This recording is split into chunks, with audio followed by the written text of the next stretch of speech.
राजस्थान विश्वविद्यालय के BA part 2 यानी बीए सेकेंड ईयर के हिंदी साहित्य के विद्यार्थियों का स्वागत। मैं doctor Mahesh Chandra Tiwari, government girls college Sikandra, आज आपको सेकेंड ईयर की इस कक्षा में कोशिश करूँगा कि सेकेंड ईयर में हमें क्या पढ़ना है, किस तरह पढ़ना है, क्या क्या सिलेबस है, उसके बारे में आपको समझाने का प्रयास करूं। साथ ही पेपर में किस प्रकार का पैटर्न विकसित होगा, पेपर में प्रश्न कैसे आएंगे, उसके बारे में भी हम बात करेंगे। दोस्तों, जैसा कि आप जानते हैं, हिंदी साहित्य का जो सिलेबस होता है वह गद्य और पद्य दोनों में समाया होता है। ठीक उसी तर्ज पर हमारे हिंदी साहित्य में भी सेकेंड ईयर में भी दो प्रकार के पेपर हैं, पेपर फर्स्ट और पेपर सेकंड। जहाँ पेपर फर्स्ट अपने में पद्य भाग को समाये हुए हैं, वहीं पेपर सेकंड गद्य भाग का एक अंश है। पेपर फर्स्ट में सबसे पहले हम कवियों के नाम और उनके द्वारा जो दोहे या उनके जो पद्य हमारे सिलेबस में हैं उसका परिचय ले लेते हैं। रीतिकाल हमारे सिलेबस में रहेगा इस वर्ष। आदिकाल और भक्तिकाल हमने फर्स्ट ईयर में या प्रथम वर्ष में पढ़ लिया है। रीतिकाल के तहत सबसे पहले कवि रहेंगे केशवदास, जिनकी रामचंद्रिका, उसके अंदर से राम वंदना हम पढ़ेंगे। सूर्योदय वर्णन, अरुण गात अतिप्रात और व्योम में मुनि देखिए, ये दो पद अरुण और व्योम, आकाश में सूर्योदय के वर्णन हैं।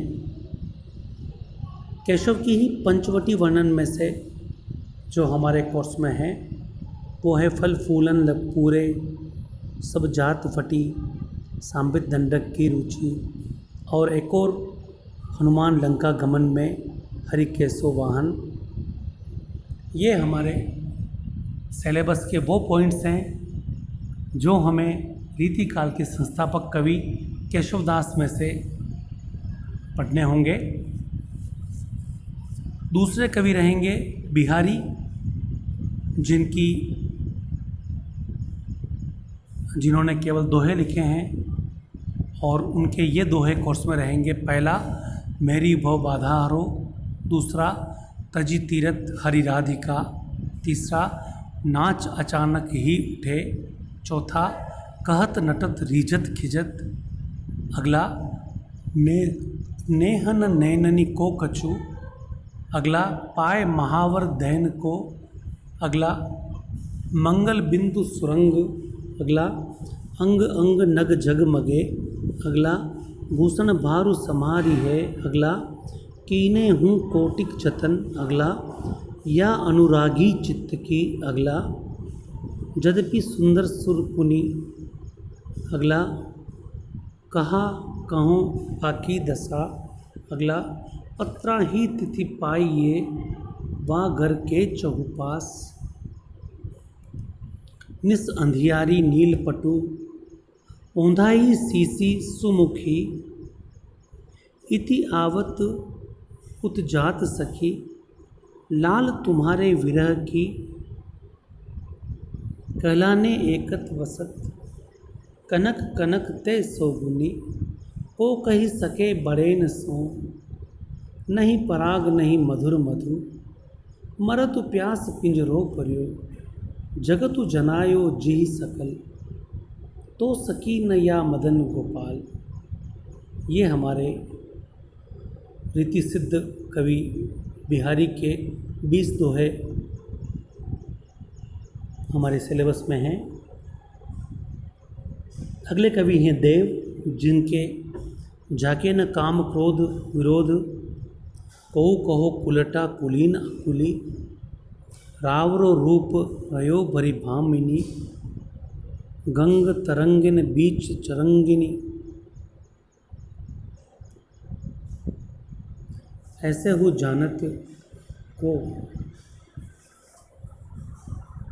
दारद्रुम पलना, जब ते कुंवर कान राधिका कान को ध्यान धरे, माखन सो मन दूध सो जोगन, को बची है यह बेरी बसंत। ये हमारे देव जो प्रकृति के भी सुकुमार अच्छे कवि हैं और साथ ही साथ अन्य कई प्रकार की कविताएं वो करते हैं।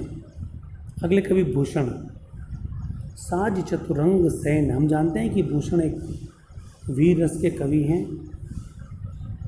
बाने फहराने गहराने, वेद राखे विदित पुराण पर सिद्ध रखे, उतरी पलंग तेन दियो है धरा पे पैर, ऊंचे गोर मंदिर के अंदर रहन वारी, अतर गुलाब चौवा चंदन सुगंध सब,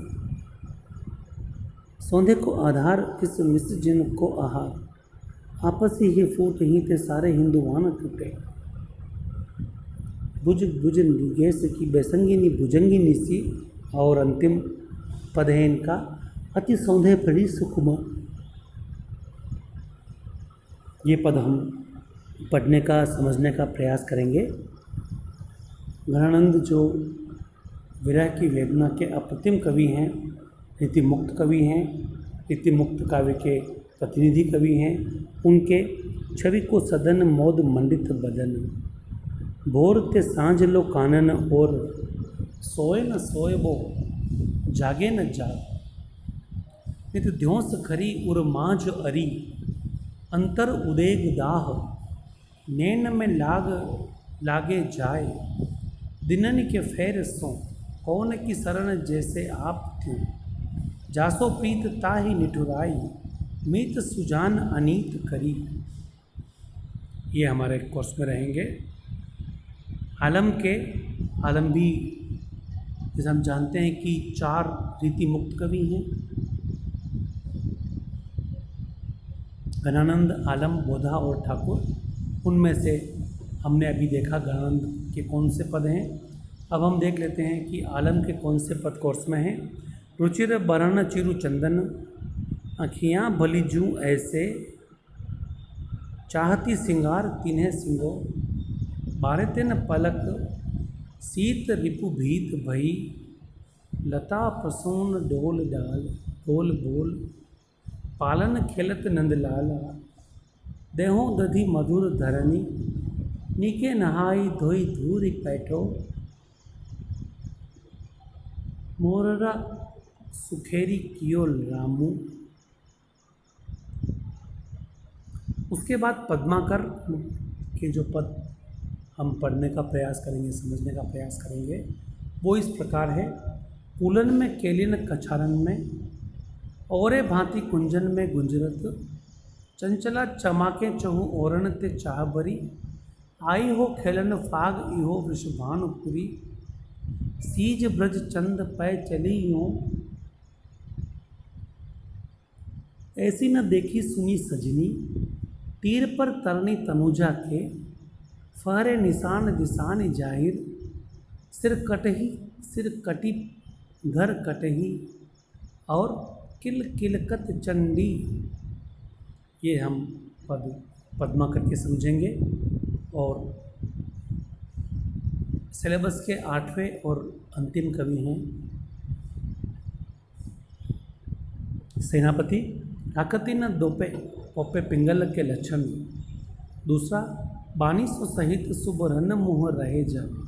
तीसरा, करत कलोल श्रुति दीर्घ अमोल तोल।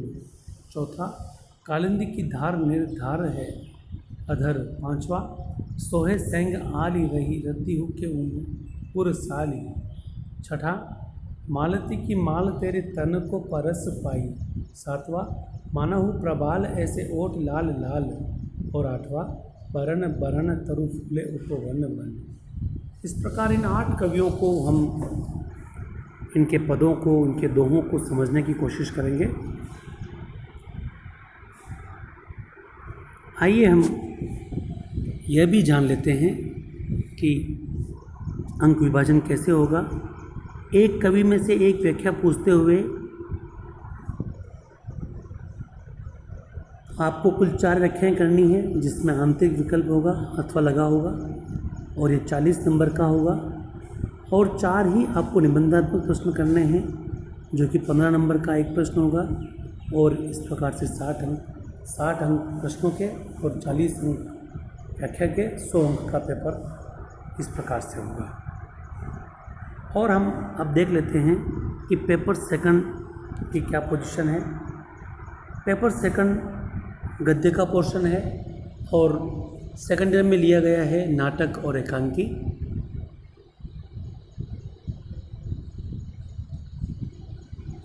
इसका पूर्णांक भी 100 रहेगा।